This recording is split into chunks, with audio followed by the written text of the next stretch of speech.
After 12 matches without winning one, West Indies finally won a match last night. And I'm sure the director of cricket, who is in our presence this morning, is in a much better place than he was at the start of the day. Hello, everyone, and welcome to the Caribbean #1 cricket channel. I thank you for being here. I appreciate your company, and we look forward to your interaction as we go through this interview with Cricket West Indies Director of Cricket, Mile Bascom. Good morning, Mr. Bascom, and welcome to the show. Morning, Mr. Brown. Yeah, Pleasure to be here as usual. yes. Thank you very much, sir. Sir, how do you feel after 12 consecutive home defeat? You finally now won a match. You must be in a better place, as I said.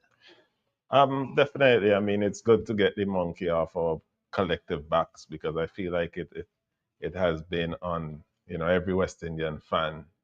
I mean, no one likes to lose, and no one likes to lose, and for sure, getting that win. I was in the park last night, and it felt like we won the World Cup, right? Everybody was happy because it's usually the hardest one to get, the first one to end the drought. So hopefully from here, we can start going from strength to strength. Yeah. You mentioned that it felt like you won the World Cup. And just as you said that, I saw a number of comments in my community that Jason Holder celebrated that way. But you don't have to elaborate on that. I just say, making note of that observation. Mr. Bascom, I really appreciate you being here this morning. I'm happy that you have decided to sit down and talk to the Cricket Forum.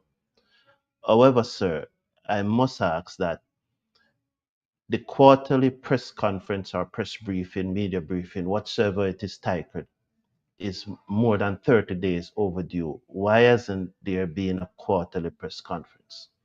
Well, that is not necessarily within my purview, but I know that it's been a hectic couple of months. So I'm sure that after our meeting, the meeting that you, I'm sure, are aware of, the meeting of the cricket committee, I'm sure there will definitely be something following that meeting. Okay, so but you know that there's a perception out there, and we reflect the perception of what's going on. It's not always necessarily my opinions that Cricket West Indies is hiding from the public.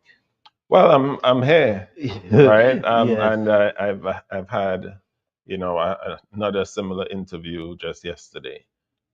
So we were on Mason and Guests, a couple of weeks back to back. So I wouldn't say that is accurate. But these press briefings usually it takes a lot to coordinate based on who you want to get there. So when the team is on the road, sometimes the CEO and president went to ICC meetings. So to get everybody that you would want to have there together at any given point, it's not always the easiest to coordinate. Okay. I was going to ask you about the emergency meeting, but clearly you just mentioned that that meeting will be held sometime this week. Before the middle of the month. Okay. So you want to call it an emergency meeting then because it's been a while. Well, I think the emergency comes not in terms of the haste of setting the meeting. It comes in terms of the the need for emergency intervention, if you want to call it that. Speaking of emergency intervention, sir, what is your immediate action that you have in mind to take to stop this downward trajectory? And at least we can now even seeing the start of the forming of a U instead of this continued downward projection. And so we can see that a levering out, and so we can move. The immediate, I want you to tell me about the immediate actions that you're going to take and the medium term actions. I know you have outlined some long term actions in the past, but I want to know the immediate actions right now. Well, I don't want to preempt the meeting too much because I expect that in that meeting I will be asked that very same question. But as I keep saying that, I don't think there's any silver bullet. I don't think there's anything any one of us can do immediately that will, have an instant effect on our fortunes in terms of the results on the field. I think we have to take each format and we have to look at it in context, right? We recognize in T20 cricket, we once had an advantage where we would out six most other teams in the world, right? In the last 20 matches we've played, we've been matched in terms of our six hitting. The opposition has scored about 10 or 12 more boundaries than us. They probably get about two more twos than us, and we bat about 2 overs more in terms of dot balls than our opposition. And so that tells you, that paints a picture for you of what your most likely result would be if, that is the trend that we are on. So teams have become alert to where we are strong. And, as is the case in modern day cricket, as is the case in modern day cricket, people walk you out and then they implement their plans, and you have to find a way to innovate, right? You have to find a way to innovate and ensure that you can keep an edge, that will keep you in the contest and coming out on the right side of results. Yeah, I heard you, Mr. Bascom, and you spoke about the silver bullet. Mhm. Now, none of us would disagree that there's no silver bullet to fix the cricket. But what we are asking is the cricket is going lower and lower. Why hasn't it even been stabilized? Because we continue to go low and low. And that's what I think that's the bigger concern more than the upward trajectory. It's the downward trajectory that persons are more concerned about. Why hasn't it flat out? Well, again, context, right? Is it that we are going lower, or is it that the gap between us and the top teams is widening? It has the same effect. Yeah, I was just about to Yes, make that point. it has the same And effect. so you'll ask, why aren't we making that improvement? Because we have to be intentional in what we do in terms of how we go forward. So if we recognize that we are no longer out hitting teams, right? So we either get back to a place where we are out hitting teams, or we find another way. Of getting an edge, right? So it could be an increase in twos. But in T20 cricket, you know that boundaries are what makes the difference. So then we have to find new ways to find boundaries.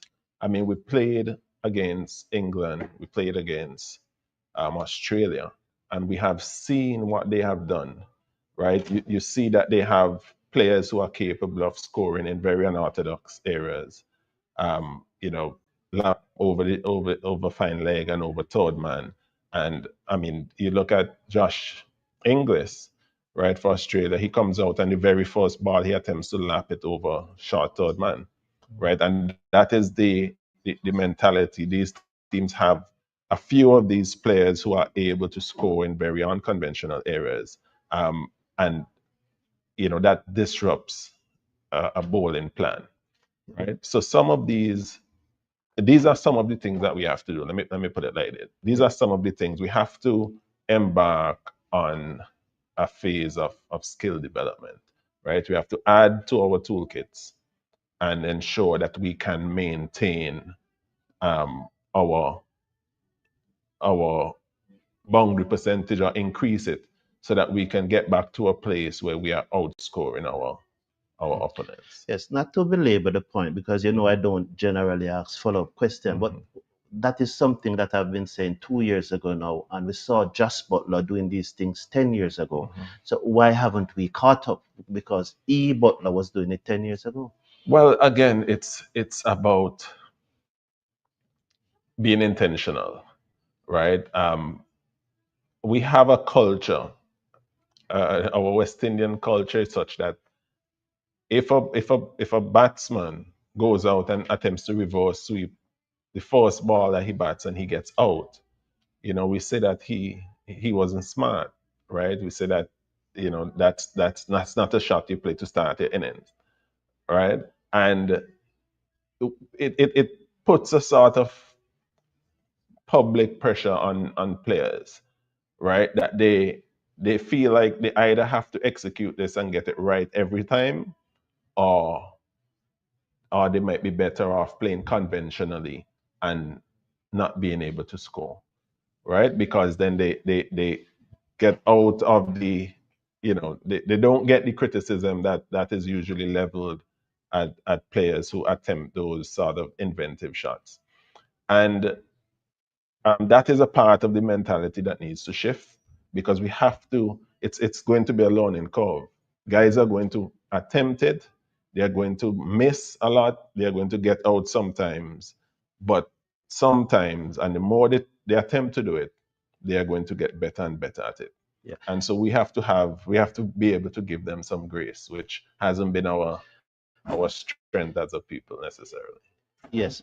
And this line of conversation could go on, because I am of the opinion that if we prepare well, we would make less mistake executing those shots. And it's really is that we are not preparing with the necessary intensity and the time, the duration. Our preparation and intensity is lacking, why we are not executing those shots properly. But I don't want you to respond to that, but because this is definitely something that we can go on for a long time. But I see where the chat is lighting up, and I think what they're asking. So I'm going to take some question from the chat, but before I take them, I'll prelude what they're really saying, because I have my question here. Now, you were instrumental in the decision to appoint Darren Sammy as all format head coach. It was your policy driven and only selector. Those are your policy driven. You may look at the only selector part, but in truth and fact, he's the only one who has selector attached to his portfolio. The other one of pathway managers and so on. Yeah, right? Now, when you were making that decision, weren't you aware that a similar setup have been tried twice before, and on both occasions, those have failed miserably?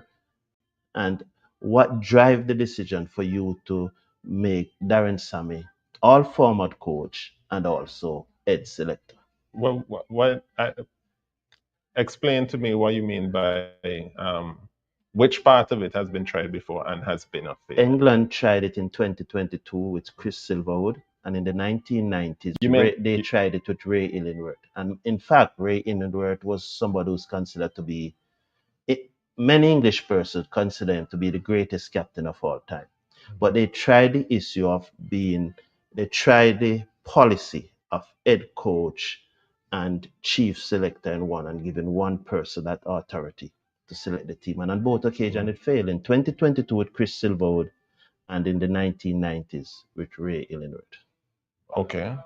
But what was their process like? Because that's I think the question I asked you. What drive you to make that decision? So you are now going to tell us the process, because the precedent has been that there have been two failures in the past tried by another country. So what would now inform your decision, and what's the process that you follow to reach at that decision? Okay. All right. So let's take it. I hope you understand. Yes. Understand. So you're basically asking me to take it back from the top and explain how we got to this point, right? So no, what I basically want, I want you to do that, but I want you to also tell us why there's a precedence of two failures, but you still think that it will work this time. No, I mean, as I said, you have to understand. You would say a precedence of two failures, but you are assuming that we have implemented the exact blueprint of those failures, right?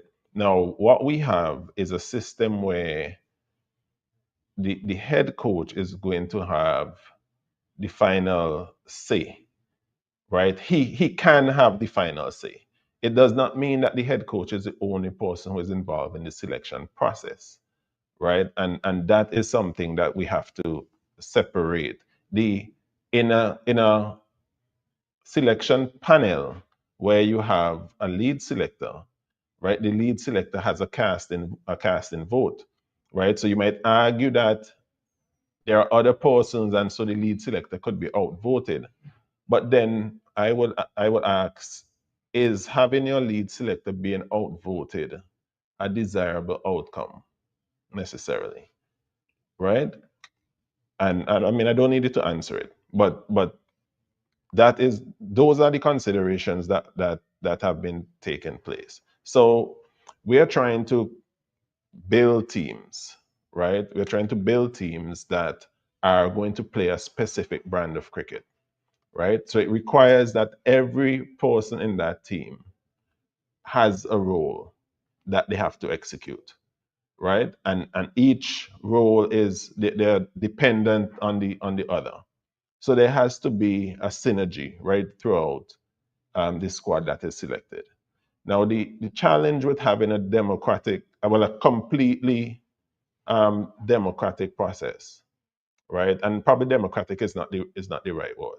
The problem with having different viewpoints coming in, it could mean that there are different viewpoints winning out on the selection of each player in that team, right? So I give an example. You have a 3-man panel.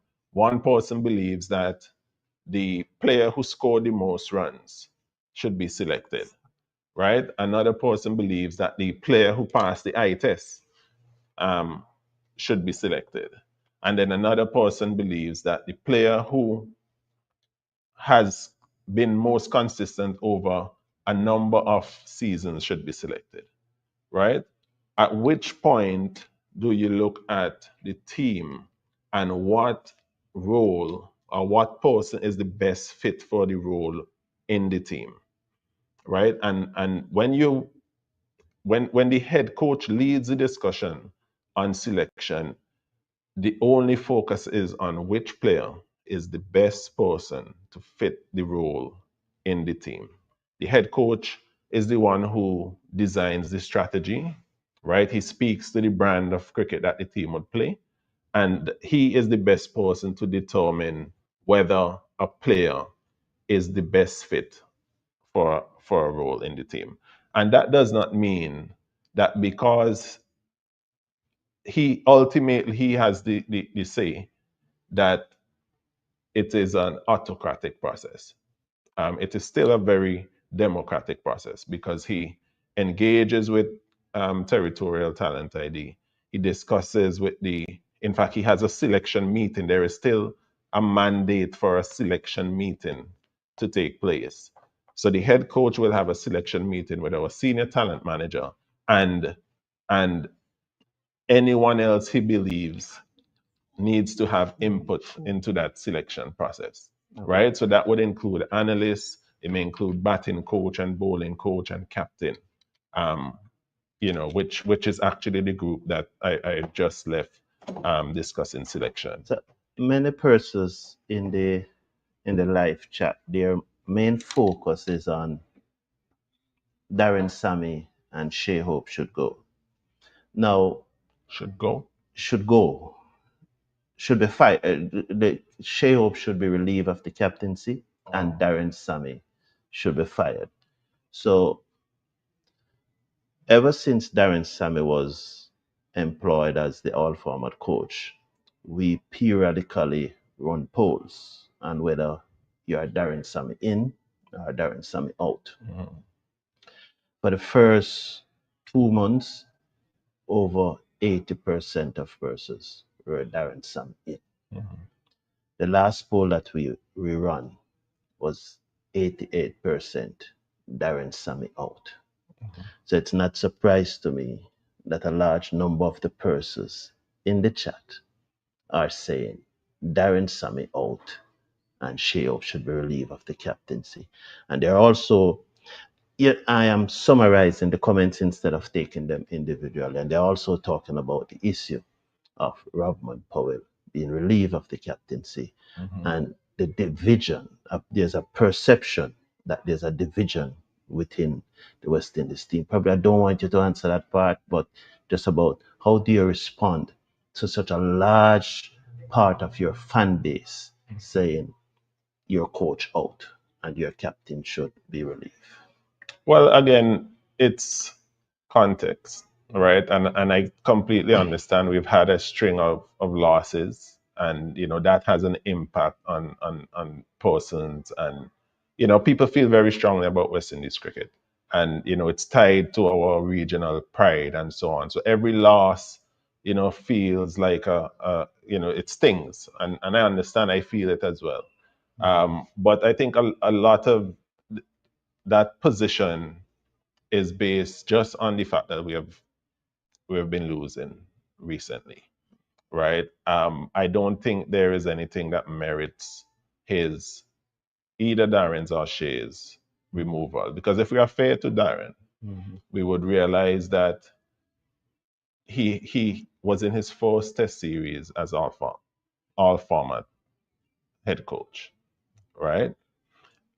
In terms of T20 results, our T20 results started going downhill since Sri Lanka. Sri Lanka, right? She wasn't the captain then, right? And that is not me trying to blame Rovman. It's a matter of the way that T20 cricket is played across the world. There is a very short period that you can be effective doing one thing in T20 cricket, right? Because teams study the way you play and then they make plans to suit. So teams, we go to England, they start their bowling with spinners, right? They have some specialists, fast bowlers, bowling the power play, bowl at the death, but many a times we are being bogged down in the middle with spinners, right?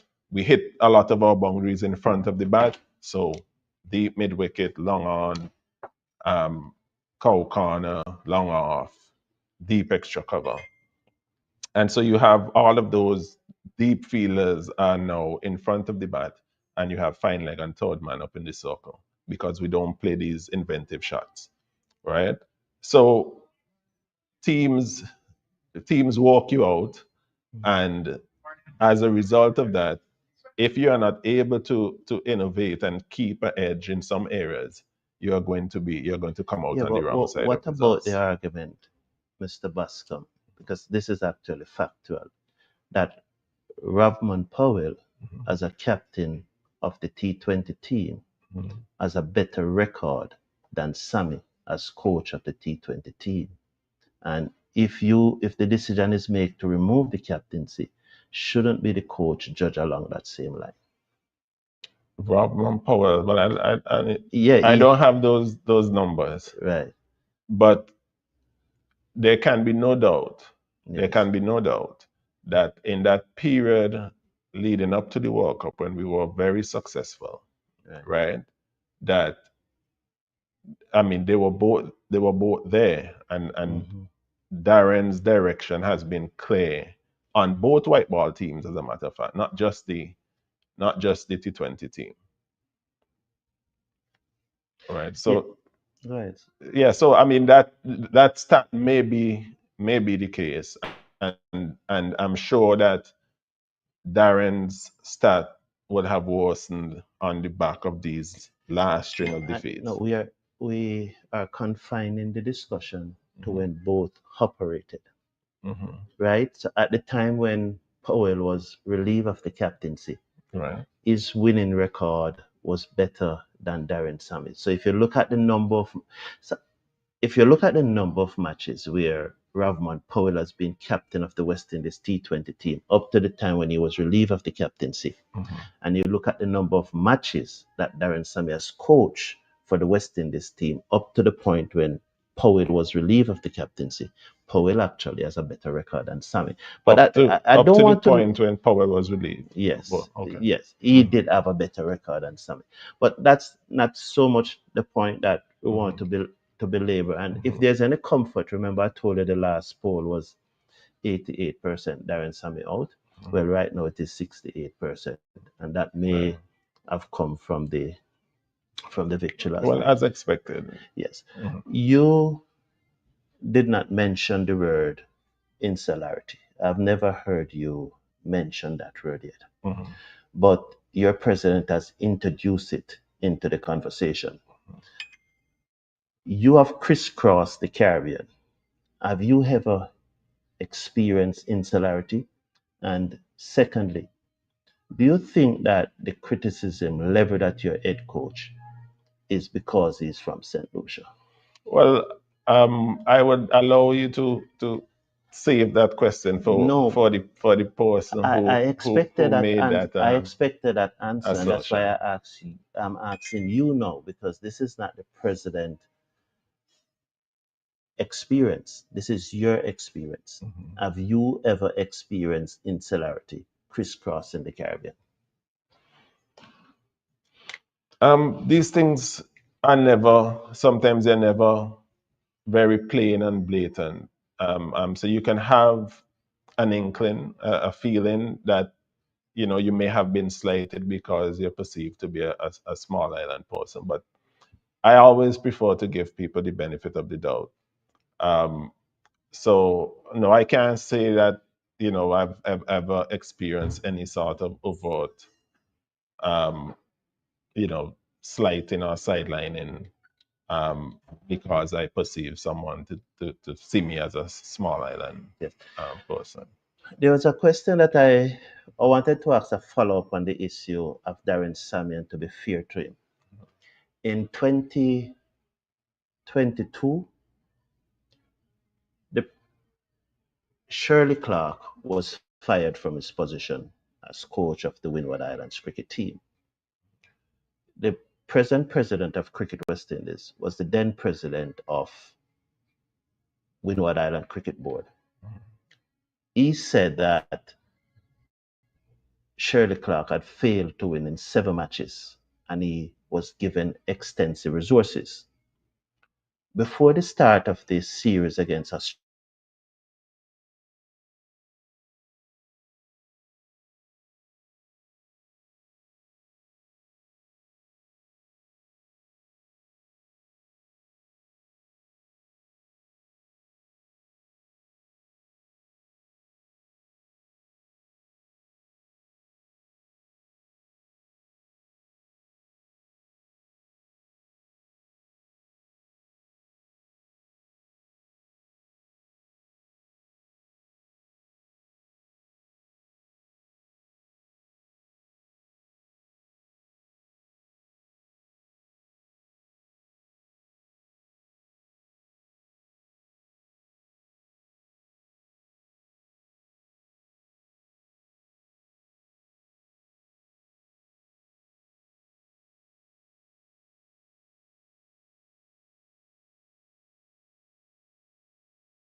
Yeah, so we are back now.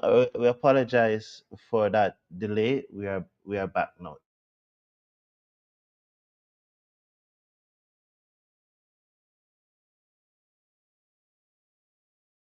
One of the first issues that generally comes up when persons spoke about the head coach is generally his qualification and his lack of suitability for the job. And my interpretation of it is that Cricket West Indies is always asking for us to support him, the fans. You call upon the people to rally. It's a big promotion, support the team. And I think it's only fair that if you're asking us to support a cause, then our chief operation officer, who I think is a coach, he is the man who planned this strategy. We should have an idea of his capability and have the confidence in his capability of doing the job. And one of the ways that we gain that confidence is not only from how the team perform, but also knowing his qualification. What is the status of Darren Sammy qualification? In terms of certification, Right. because certification and qualifications they could be seen as being different, right? But in But you terms would of agree, certification, that the challenge that a number of the West Indies public having with him is not the qualification, but is certification. yes, but we must always remember that coaching is it's a doing job, right? It's a doing job. The certification is supposed to give an indication of what this person is capable of doing, right? But in many cases, people can do far beyond what they are certified to do, right? And Darren Sammy, we must remember that he has coached. He is not a newcomer as a coach. He has coached in franchise tournaments, right, where persons would have known what his certification is and recognize that beyond what was on paper, that had he was qualified to at least in their eyes to do the job. From everything that I've seen so far of Darren Sammy, he he is organized, right? He plans well. He uses data to inform his planning. He gives clarity to players about what their role is in the team, about how the team is going to play cricket, right? And for me, those are the things that qualified coaches do and do well, right? So I've not had an issue with Darren Sammy in terms of his capabilities as a coach, um, and and that is not to say that there are no areas that he can work on. We have a coach development consultant who works with all of our senior coaches across the franchise level and in the senior men's team. So we are constantly doing work to upskill him and to help to work on those areas of deficiencies. Yes, sir, but you would appreciate that you have not said the status of his qualification. You're saying a policy, a principle that he can operate without the certification. And I have no doubt about that. Some of the best workers usually are less qualified than the persons with the certification. But the question that I am asking and the public is asking, what is the status of his certification? He is level 2 certified. He is level 2 certified. Thank you, sir. They're saying that coaching an international team and coaching a cricket team are two separate issues. So while Darren Sammy may have coached franchise team in the past, he had never yet taken on a responsibility of coaching all three format for one team, and his exploit really was at the T20 level. Yes, and I agree. I agree with that. That is factual. However, he did not take on the role of all format coach immediately. He was white ball coach, right? And it is because of how he went about his work with the white ball teams, because of the same clarity of brand, clarity of role, the honesty in terms of communication with players and where they are, his ability to make decisions that are not, prejudiced by how, emotions, and be pragmatic and be true to the actual plan and the objectives of the team. Those are the things that, stood out, right, and made it clear to us that he would be able, if he were able to transfer what he has done in white ball format to the test format, that we will be better served as a West Indies team. Yeah, I remember the question. It was a follow-up, and it was about Shirley Clark being Right. relieved of his responsibility after failing to win in 7 matches. Mhm.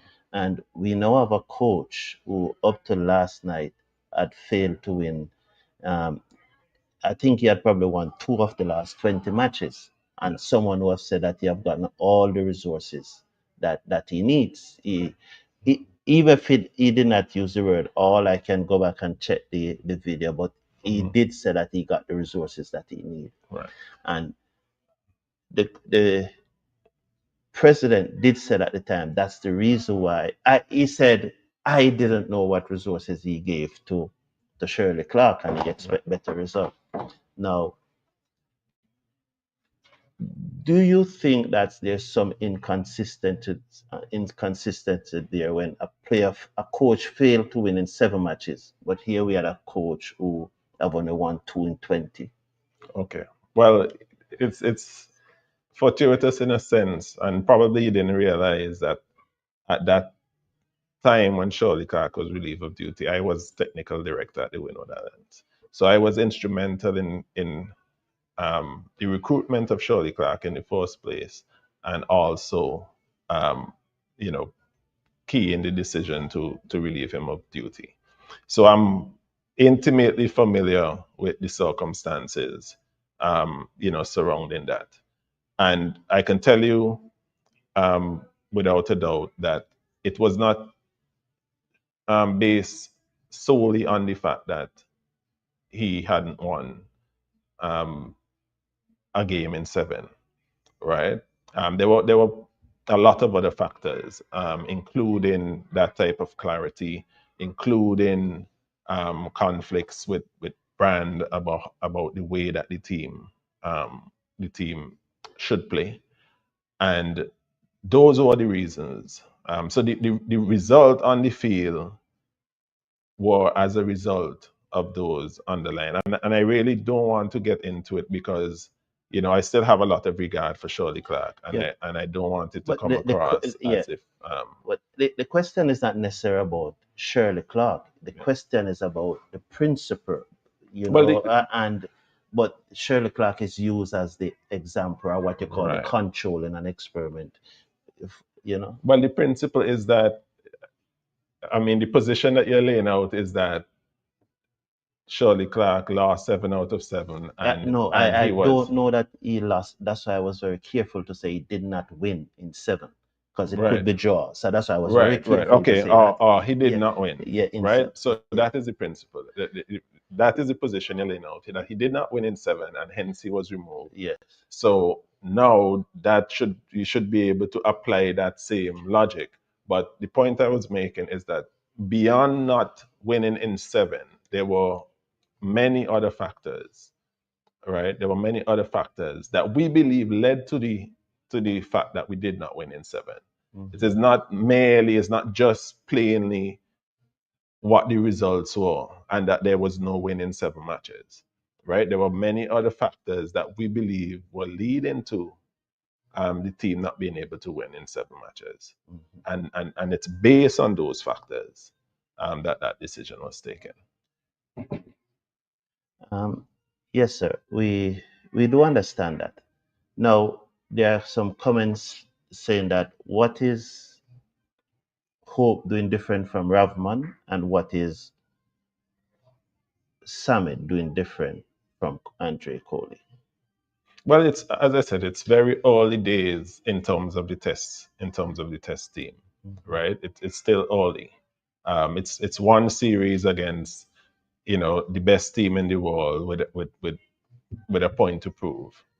Um, but what I spoke to about the reasons why Darren was put forward for all format coach was that, you know, the clarity that he brought around brand and roles, and the way that he was able to develop a brand across the white ball formats, use data to inform um, his approach and the approach of the team, get the buy-in of the players, right? So those are the things that drove us in the direction to making him all format Yes, I head must coach. give you the facts here because over more than 100 persons have voted, and you would know from market research once you have 100, especially in a population of less than 10 million, it's a very good sample, and Wow. it's over and about 60, 65, 67%. So it have dropped from 88. Well, So that is expected, and I expect yeah, that if we win this evening and we win the series, then it might even drop further than that. yeah. So, and I know you'll take some comfort. Let's switch gear a bit because there's a, as you see, I was trying to get a device for you to see the comments that were coming through. That's what I was I fidgeting about. Yeah, You know, I will take your word, man. no, I take it. because I try to summarize them because there's a lot about the appointment. Persons want Sammy out. You know, persons want Sheo to go, and I just try to summarize it, the No, basics I think that in terms of Shea, I think that we have to be fair to Shea, right? And it's one of the things, as I said earlier, we could give a little bit more grace as a people, right? Darren Sammy was on his fourth series as test Yeah, coach. but we understand. She Hope is still very early. Yes, he has been the ODI captain and has done well, right? T20 is a different beast. It's a faster game. Um, we've seen in the last couple of games that he has had the opportunity with young Andrew Keeping, you know, to be in the outfield where he can be a little bit closer to the bowlers and you know have a little bit more input in terms of discussion with bowlers in terms of making decisions about field placement, etc. And I think if you're looking closely, you would see that has made a difference in terms of the bowling changes and field settings and so on. Yeah, So I, so I won't. I don't need you to react to this, but you would appreciate that a large number of persons, majority, believes that really is Darren Sammy captain in the team. But have to. You don't have to react to that no, comment. well, I could say quite plainly that is not the case. Um, if you don't expect your head coach and your captain to be working closely together, then I mean you're not a student of modern cricket, Yeah, right? Because especially in the T20 game, a lot of data is being used to drive decision making on the field, right?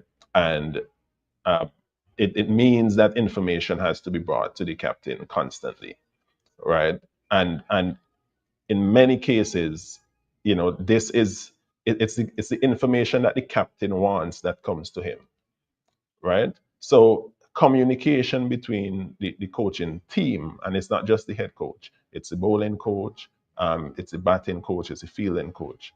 That having that constant communication should be seen as a good thing. yeah, I believe so too. But it will take some convincing to convince a large number of the fan base that actually Darren Sammy is not captain in the team. That is the general feedback. I know you said that he's not a dictator, but he's seen as an authoritarian. That's the. If you look at fans' reaction, I don't know how much you look at challenge like these, but the fan reaction is Well, that. again, But you don't have to perspective. respond to that though. No, I want to. I want to. Yeah. Perspective and context, right? I mean, if fans generally you're looking from either what you see on television or what you may be able to see if you are sitting in the stands, right? So you may see a message come out, right? You may see the coach from time to time gesturing in the dressing room, but without being there to hear what the actual conversation is, without being able to know what the actual message is, you have to admit that you are speculating, you're doing some guesswork, right? And I can tell you without a doubt that Darren Sammy is a very inclusive um, person, right? The way he operates, he includes his staff, he includes his captain, right? So in terms of selection, and I go back there because I feel like that is where maybe the seed was planted, that he has been given this ultimate power, and he decides people's fates, etc., etc. But Darren Sammy has not selected a single team by himself so far, right? He has been very inclusive. Bowling coach, batting coach, captain. Um, as I said, there is a mandatory meeting as part of the selection process where he has to sit with the senior talent manager, and the senior talent manager gets to interrogate, for want of a better word, each of these selection based on what the strategy is for the team. So why this person as opposed to this person? And all of that is captured in a selection log. So if we were to have somebody, if this whole process were to come under scrutiny, there will be a record there that shows what decisions were made and why they were made, what questions were asked, what anomalies may have existed, because that is one of the mandates of the senior talent manager. If there is something, yes, Darren Sammy has the final say. And if he decides he wants this player, and the senior talent manager believes that something is amiss here in terms of what strategy has been laid out, what the role is for the person in that position, and there is some misalignment, then the senior talent manager is mandated to document that in his selection log.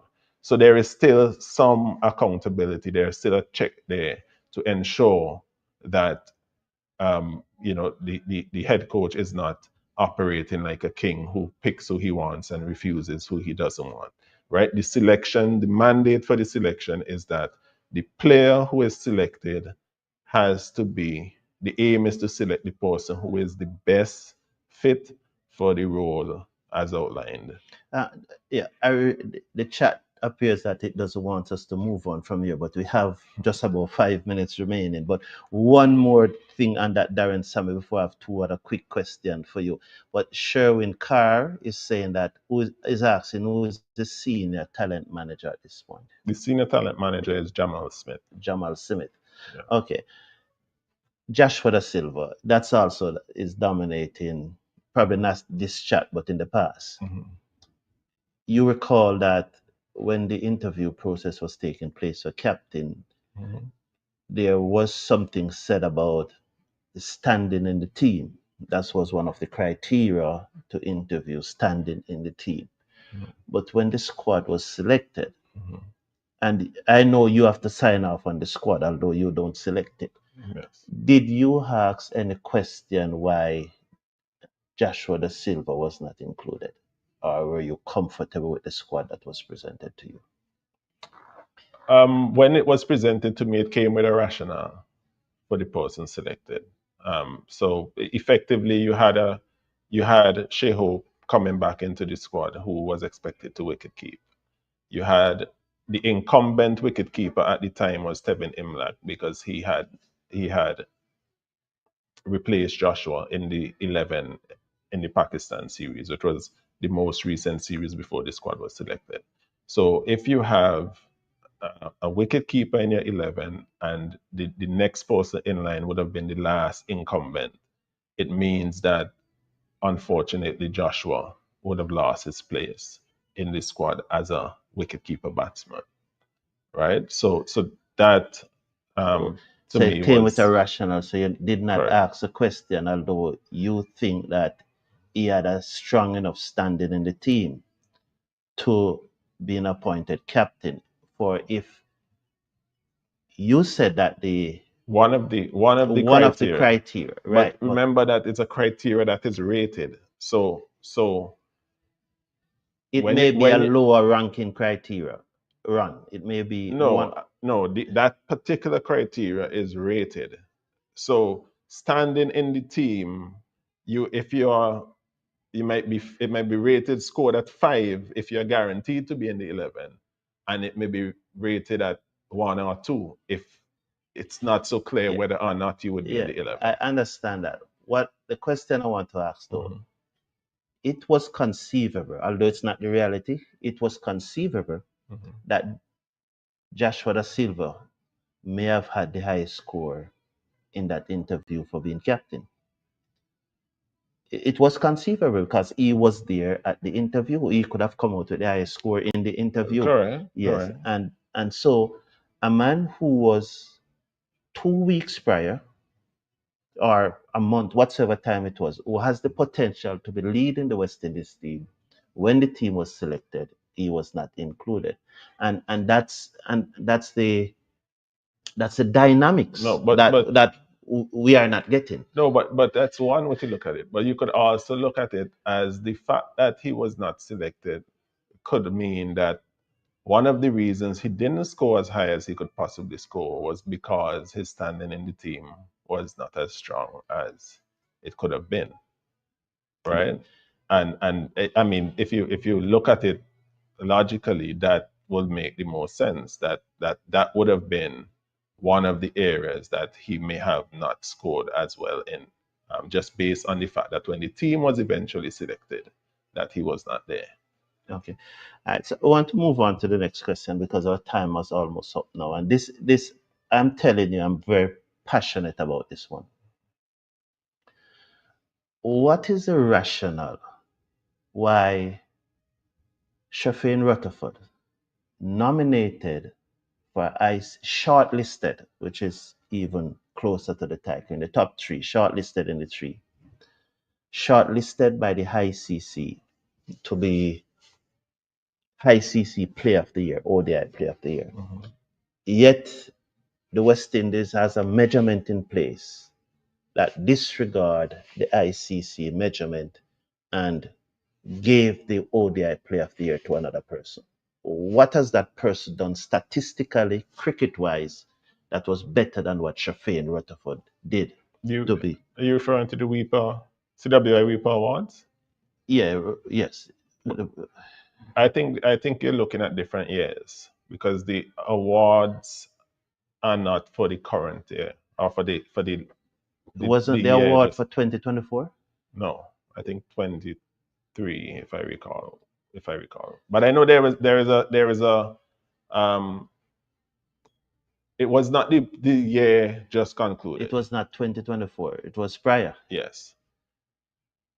But It was but that sort of questions and emotional build up is because there wasn't clarity in the promotion, because many persons think that Shafin Rutherford was shafted for not being awarded the ODI Player of the Year. But now you are telling me that was because it was the 2023 award and not the 2024 award. yes.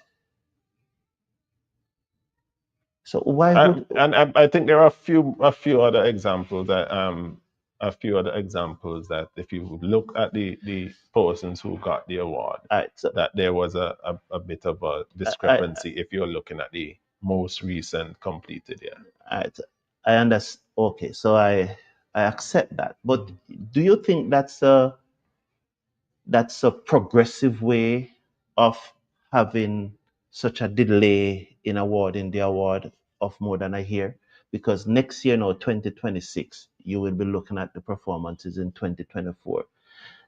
Don't you think it doesn't come across as being highly effective to do it that way? Well, again, it's something that it's based on what was the last award done. Mhm. So the question is, do you skip a year if you know, the last award that was done was 2022, and you are having the next event in 2025. Do you skip 2023 because 2024 is the most recent year? No, you don't, but you align it. And so you state that we're going to give 2 awards this year, just to align it so that next year we can now move on. I will pass that suggestion on Yeah. to So Weeper. yeah, but so Darren, and this is coming from the chat because they are very in tune. So Shamar Joseph, having played 2 test matches in 2023, was named the test player of the year. Well, I think we all understand where that comes from. That comes from that, you know, just that remarkable performance that he had in Australia as a person in his debut series that, you know, was the pretty much the shoulders that the team, and that is not discounting all of the other performances in that match, but definitely that performance was, you know, it's a lifetime. It's something that you remember for the rest of your life. I'm sure. You know, I can't see many fans, you know, not supporting that award. But definitely based on that particular performance, and given the story of Shamar, you know, from coming from almost obscurity into first class, into A-team cricket, and then you know, the heroics of that last test in Australia. You know, so You're aware that I predicted the performance you predicted that performance from in November of 2023, the performance that happened in this January 2024. Was it? Yes, Shamar Joseph performance. Ask him. Yeah. Yes. I want to thank you for joining us, Mr. Bascom. It has been a pleasure. You know, we could go on, but the hour is up. The chat is lively. I could take a look at the poll, what the poll results are as far as the captains. It's still hovering about the same 65, 66 thereabouts. So, well, that's down from 88, which I know that you will have come. We'll take for now. You will take that for now. But Yeah. could you just give us your final comments, sir, to just wrap up? Yeah. You know, I completely understand. You know, I feel the hurt of losing, you know, as much as, or probably more, because, you know, it's like you toil and you work long hours, and, you know, you want to see positive outcomes for your work. But just the same way, I have to understand that a lot of what I do now may not affect the immediate results. I just I basically use the fact that, you know, I am content that, you know, we are working towards, you know, aligning all of our efforts to getting the results that we want.